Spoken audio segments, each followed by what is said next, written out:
Jaz razumem politizacijo kot to, da iz individualnih zgodb znamo in smo sposobni formirati neko skupno kolektivno zgodbo. In zdaj, naprimer, na kakšen način se zdaj ljudje soočamo s krizo, oziroma z revščino, opustošenjem, predvsem kot dojemanje to kot individualnih problemov. Jaz sem odgovoren za svojo lastno brezposelnost, za svojo revščino.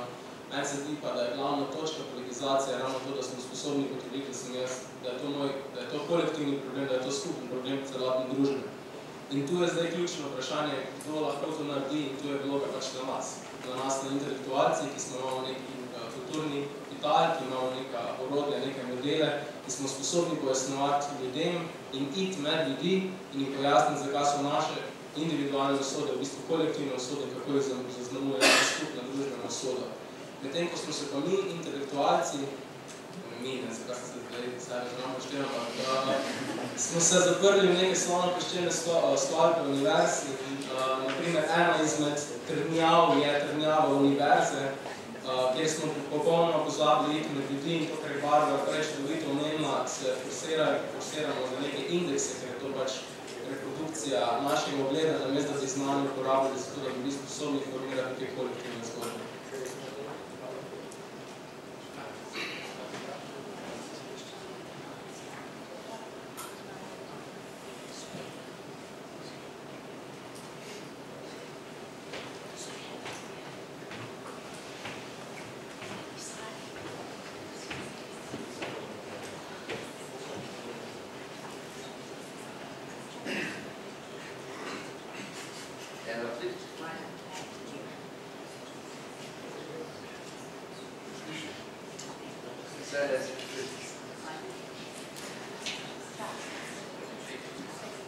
Jaz sem Marjan Počevar. Najprej bi uporabil eno kulinarično, ker se bližamo že večeri, eno kulinarično prispodobo. Zato bi povedal, da mislim, da je ta dihotomija ljudstvo in elita res nesmiselna. Čeprav je razprava sama vse zanimiva. Se pravi, če bi recimo bilo to res, potem bi rekli lahko, da je, če se spomnimo, včasih uporabljamo družbena smetana, ta pojem. Se pravi, to je potem nek kondenzat, elita je nek kondenzat, se pravi, 3,6%, kakršen koli že, objekta, ko se naredi smetana. Če je to res, potem je to res enostavno, ker pa mislim, da to ni tako enostavno. Eno vprašanje postavljamo. Se pravi, najprej mislim, da seveda elita ni kondenzat, preprosto kondenzat ljudstva.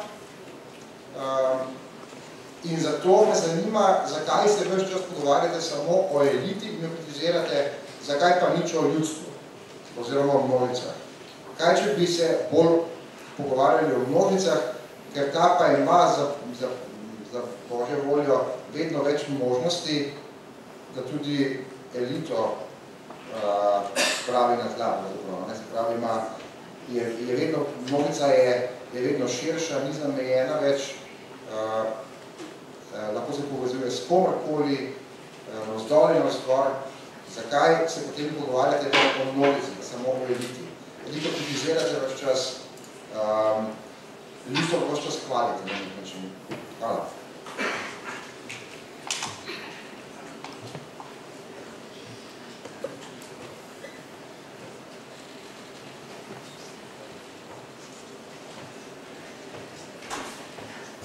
Marjan, kot težko vprašanje sem postavil, da smo vsi odgovorni. Ne bi bilo preveč. Kakšna intelektualizacija? Glavno jaz vedno se sprašujem o odgovornosti tistega, komu pripadam. Jaz ne morem govoriti o tem, kaj je z množico narobe. Jaz se počutim odgovorno. Pa če zdaj ste vsi heterogeni, jaz lahko govorim samo o tem, v bistvu to se mi zdi prelaganje odgovornosti. Govorim lahko, ali pa tako rečem, govorim lahko o tistem, kar lahko primem. Jaz ne vem, kje množico primem. Se kot ni množica in elite, na nek način. Se pravi, to o elitah in množicah šlo govoriti. Množica ima svoje predstavljanje državno samo po sebi ni nič jasno. Mogoče, če lahko tukaj samo eno idealistično predstavo, svojo predstavo elite. Kapitalska elita se mi zdi, da nima nobene več idealne predstave o njej, ker je tako mobilna, da na njo v bistvu ni možno več računati in nam je že pobegana. Glede politične in intelektualne elite bi pa rekla, da si predstavljam, ali pa neka idealna podoba bi bila, da bi bila intelektualna elita politično angažirana, politična elita pa toliko inteligentna, da bi intelektualno elito razumela, da bi znala delovati lokalno in tudi videti kaj globalno. Za obe dve, zlasti pa tudi za politično, se mi pa zdi, da ji primanjkuje modrosti in sicer zdi se mi, da kot dvomilijonska država nikoli ne bomo imeli vsega, kar pač imajo 80-milijonske države, imamo pa lahko modrost. In sicer modrost za vključevanje tistega, kar je pravzaprav dr. Kramberger že veliko o tem govoril, tujcev, raznolikosti, takšne in drugačne, in tudi trga, ki ga jaz razumem v bistvu, da delamo tisto, kar drugi potrebujejo. Tako jaz trg razumem, recimo. Država pa mora pač delati izven tega sistema. Če pa delaš nekaj, kar nobeden ne rab, se pač res se mi zdi vseeno mora vprašati, če to čemu služi. Skratka, potem se mi pa zdi še eno, kar bi si želela od obeh elit, to pa je, da bo zlasti tudi od intelektualne, da sliši ljudstvo in da ga nagovarja v jeziku, ki ga ljudstvo razume. Spet prevzemam nase. Se mi zdi, recimo, če bi današnjo debato prenašali na televiziji, da bi ljudje, ne vem, koliko bi nas razumeli, tako bom rekla. Se pravi, da smo nek prevodnik med tem nekim znanjem in vednostjo, ko jo imamo tudi do ljudi. Pač enostavno mislim, da imamo mi to odgovornost, da ni odgovornost na ljudstvo, ampak na nas. Samo čisto kratko repliko na to, kar si ti rekel. Se vemo, pač to je banalnost ljudstva na nek način v tem smislu, da je bilo znotraj ljudstvo zelo diferencirano. Pač, če hoče, so razni razredi, so razni sloji. In te pomalo sociološko imen takih raziskovanj. Včasih premalo, zdaj pač govorimo, kaj je raziskovanj relevantno. Raziskovanj relevantno pravzaprav enostavno ugotoviti, s kakšnimi strategijami, to, kar sem prej že rekel, se ljudje prilagajajo, ko se nek režim znajdejo v krizi. To je pomembno zadeva. In da smo videli, pač ena strategija so družbena gibanja. To, kar si pri nas morda pač kot opor pokazalo, bi jaz nekaj so rekel, da je pravzaprav to specifičen izraz enega velikega dela pravzaprav prebivalstva in to je jaz nekaj frustrirana mlada inteligenca. Z razlogi frustrirana, ampak to je nekaj del prebivalstva. To je zelo viden način reakcije na razmere. Je pa cela vrsta po mojem manj bolj skritih reakcij, to je po mojem sociološko zanimivo videti. Ljudstvo pač miga zmeraj, ampak seveda ljudstvo je res razdeljeno v mnogih pogledih in na načine torej miga. In to je sociološko po mojem zanimivo. Druga stvar, med ljudstva, pač to Cankar je pač poskušal, če gremo nazaj k Cankarju, Cankar je poskušal med ljudstvo, on tudi piše, kako je predvolilnem, ker postavljeno kandidiral na listi socialno-demokratske stranke, tudi v Zagorju se mi zdi, kako je hodil po blatu jedene vasi, drugo vas, in je volitev potem na volitvah katastrofalno pogor. Eni so rekli, ker so premalo pazili na njega in bi začel predolgo gostili, ampak so je dodatni biografski problem. Jaz sem pozavljal to, kaj sem hodil povedati, da Cankarjeva zgodba se nesla.